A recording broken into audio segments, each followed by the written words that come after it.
तर काय आज सकाळी उठल्या काय काय मामाला घेऊन आलो. मग काय घरी गेलो. घरी काय पूजा करायची होती. या बा चाललो होतो मस्तपैकी वावरात आलो होतो.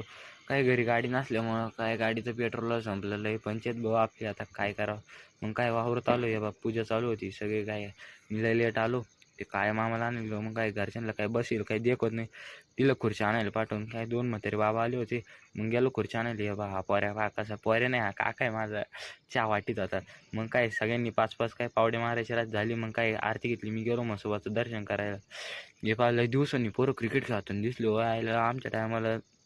लय दिवसांनी जेव्हा पूजा चालू होती. मग काय सगळे राहायला लागले. मी निघलो घरी गेलो तर पाहुणे घरी चालले होते. घरी काकांते ते आले.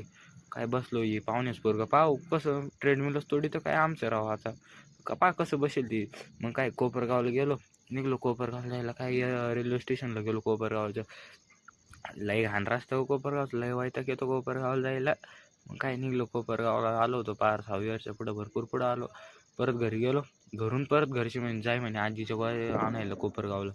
काय जावं लागतं काय करावा. एवढाच रस्ता चांगला आहे बरं का कोपरगावला जायला. निघलो कोपरगावला आलो होतो. कोपरगावमध्ये आता काय थोडं देशमुख हॉस्पिटलला तिकडे भेटत आहे गोळ्या. गेलो मग काय कोपरगावच्या भरपूर मध्ये आलो होतो. पोचलो देशमुख हॉस्पिटलला. घेतल्या मेडिकलमधून गोळ्या. काय परत घरी आलो. गेलो CNG भरायला. मग काय गाडीचं मागचं चाक पंक्चर होतं. त्याला काय चेक केले त्याने हवा तो म्हणे आहे म्हणे थोडं हवा कमी आहे म्हणे. मग काय त्यांनी घेतलं पंक्चर चेक केले. 2 पंक्चर निघायला लागले.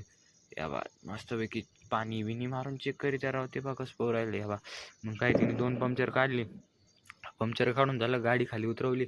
मग काय गेलो संध्याकाळी परत ड्रायव्हरला सोडायला गेलो. बिबट्याच भावानं डायरेक्ट मोठीच गाडी घेऊन गेला.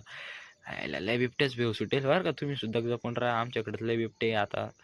मग काय बिबट्याच